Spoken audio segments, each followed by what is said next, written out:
What do you all think Dr. King would say today about the breakdown of the Black family and some lack of teaching our children right from wrong? Yes, there are many issues with law enforcement. We must all remember that there is good and bad in every single race. Can I jump in here real quick?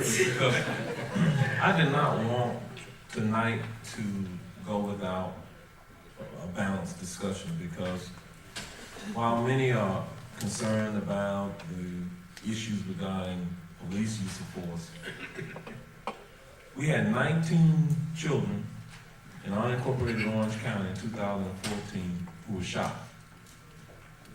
Out of the 19 children who were shot, 14 of them described themselves as being Black.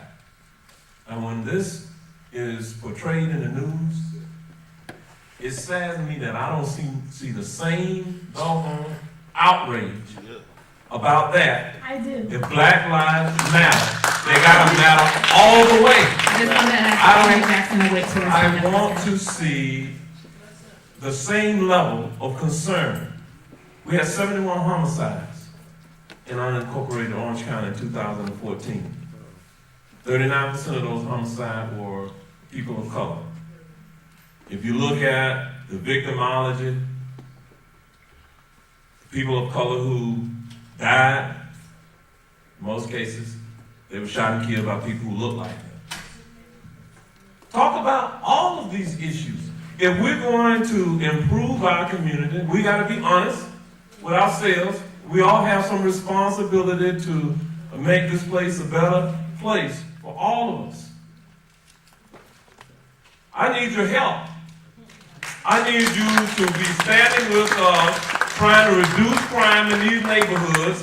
When these mothers and grandmothers call me complaining about the children who look like them in many cases in their neighborhoods, robbing, burglarizing, and doing the things, you ought to be outraged. It works both ways, people. That's all I'm saying to you. It works both ways. Stand up against that. Why can't we stand up against both? I'm saying, you said you standing up against the one. No, we didn't say that. Everybody here I have seen. Everybody here I have seen involved in the community. I see many community activists in this audience that care about those very issues. It's not one or the other. All of these need to be addressed. I didn't say it's one or And the other. it's very insulting to inject an argument and to say that this is a straw man argument. I mean, really, what?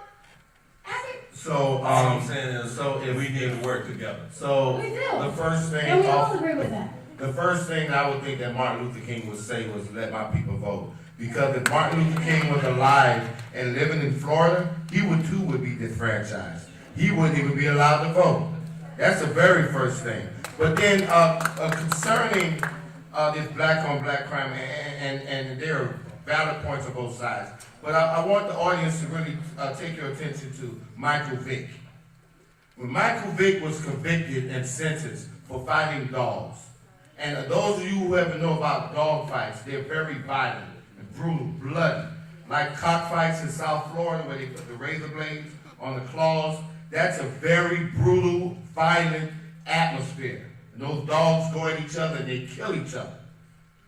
But I asked the question, how many people during that incident was mad at the dogs?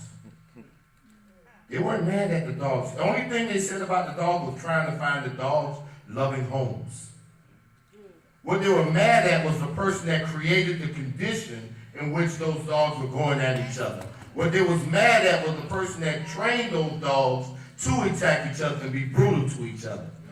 And so what I say to you today is that when people are coming out of prison, that you don't provide opportunities for them to be employed, if you don't provide opportunities for them to participate in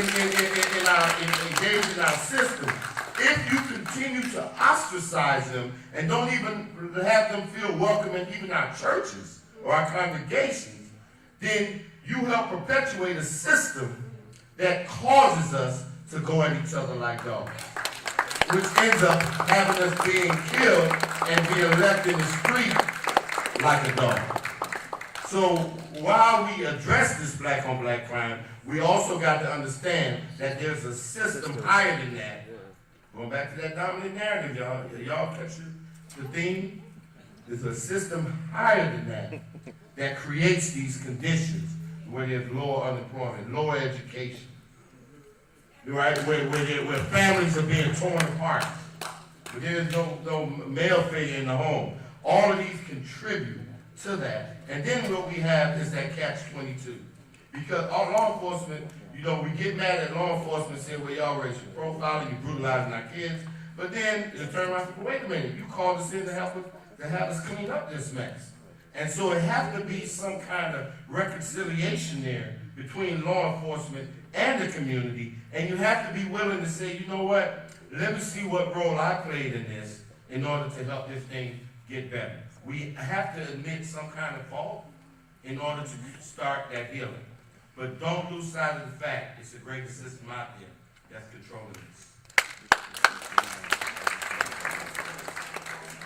That, what you're expressing, I think, goes to the heart of a problem here.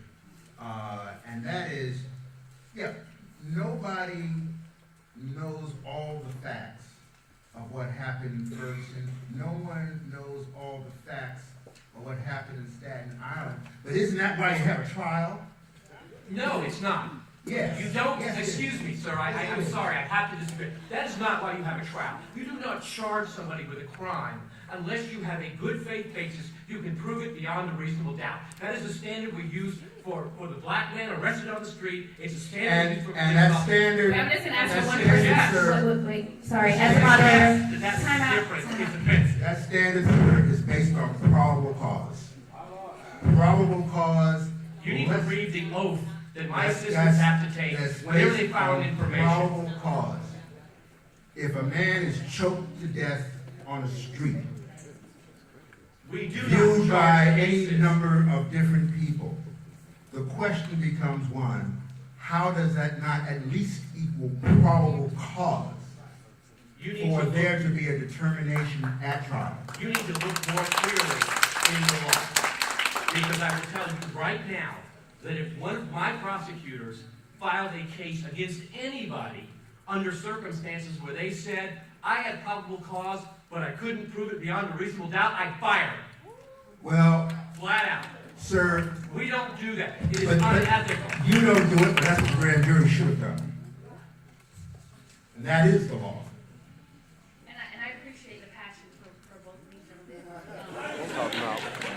I know, I really do. And what they're saying is important, and that's true. It's disgusting to me if I see a prosecutor bring forth a charge that you know probable cause, that is very disheartening to me. And that's why.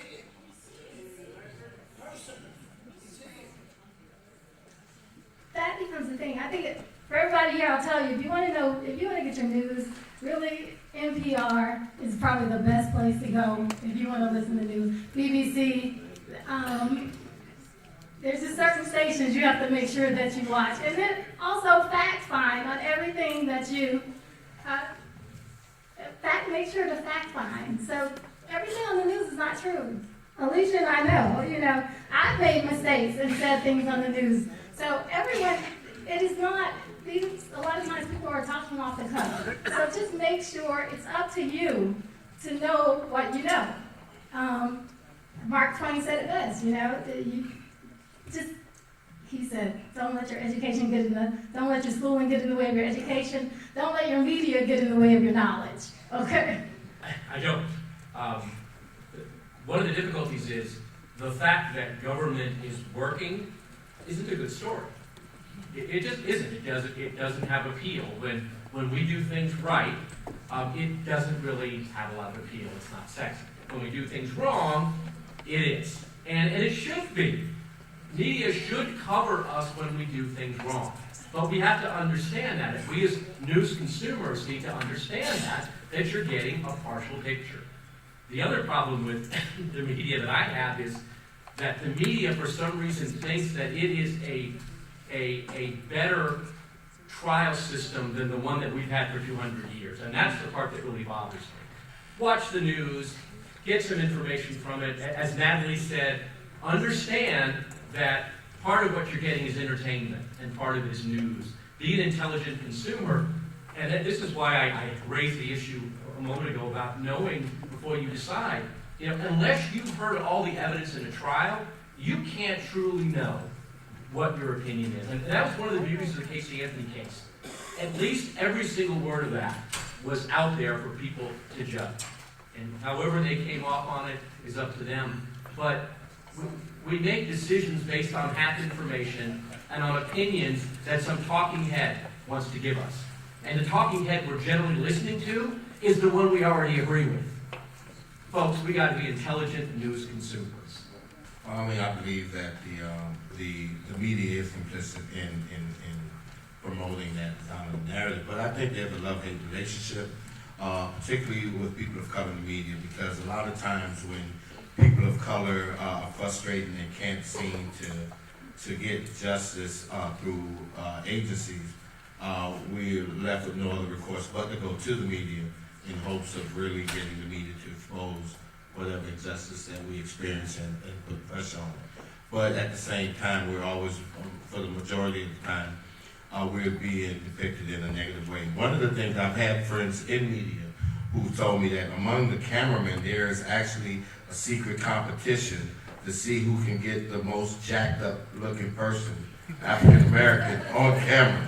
And so they're not looking for the well-dressed and articulate African American. They're looking for the ones with the rollers in their hair and the shower cap on, maybe a few gaps in their teeth or whatever, that don't use proper English, but that's what they want to portray, and they will show that image over and over and over again to give people the perception that that is how black people look, that's how they act, that's how they talk. And so, no, I don't think that the media have too positive of a role in far as improving relationships between law enforcement and the community or between races. I also I'm troubled by the media's treatment, particularly on. I think this issue is a perfect example. When communities all across this country rose up, concerned about what happened in Ferguson and what happened in Cleveland, what happened in various cities, and serious, important discussions on opportunities for government and communities to talk to each other. But then the news shifted when the horrible tragedy happens in New York with 2 police officers killed. Now, that's a horrible tragedy, and one of the things I've said before is I think everybody, no matter what the political persuasion, understands the horror of that. It affects a lot of people, as I've said in last forum, it affects me deeply. I had members of my own family that were NYPD. But what concerned me about how the news has used that story is we will no longer talk about the basic community issue. We will only focus then on the tragedy of these 2 officers. And as I've said before, to me, that's a disservice to the officers, because that shouldn't be politicized in the sense of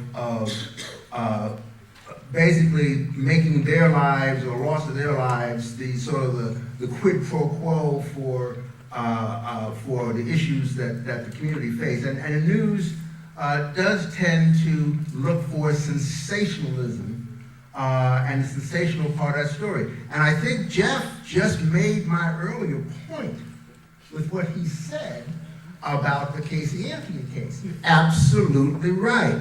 The public got to hear all the evidence. That's the problem with the grand jury actions here, is that grand jury takes place in secret. The public can read about it later, but they did not get to hear all the evidence, and that continues to be a problem. Well, I think that brings up a point, which is many of the things that bother people are the law.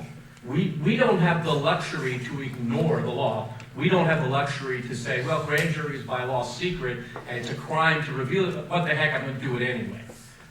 So if, in fact, that is a concern, then change the law. The one thing that I think is fascinating about all of these narratives of these various cases is the one thing that you never hear discussion of is, what is the law in New York on use of force by law enforcement? I don't know. Do you? What's the law in Missouri? I know it is in Florida. The chokehold is illegal. Pardon me? The chokehold is illegal in New York. I don't know that. And I'm I know- kind of on I your know side, that- Jeff, I know so. that- No, I know But I the have to say, agencies, well, it is illegal. I know the agencies have forbidden it, but I don't think it's against the law. I don't think there's a statute. Well, yes, it's not against the law, it's against the policy, which might as well be the law, because if you're not gonna enforce the policy within the police But you department. cannot criminally enforce a policy of an agency. Well, you can, You know, I agree with that, no, I understand what you're saying. These are the nuances that the media doesn't have the time or desire to discuss. But they're vital. Prosecutors and grand juries make decisions based on the law as it exists, but nobody talks about that. Right. We can't make up the law. I cannot take the law and say, you know what, the law says this, but today I'm going to do it my way. And I think that I am on your side on that, that it is not making up the law. It is just making sure that the law is enforced equally, that everybody, I the agree. law doesn't change when the person changes. Absolutely. You can start with that. I think that one of the things is, it's very important that we do not really attack, the officer of law enforcement. I think that, when you do that, you do not create a space for, meaningful dialogue. If everybody's at the defensive, if you have law enforcement telling you, well, you need to watch your kids, and you're saying, well, you guys are racist. I do agree with Chief Mina that it's a very small minority that's like that. And so I think that, and one of my recommendations is that, Chief Demons and Chief,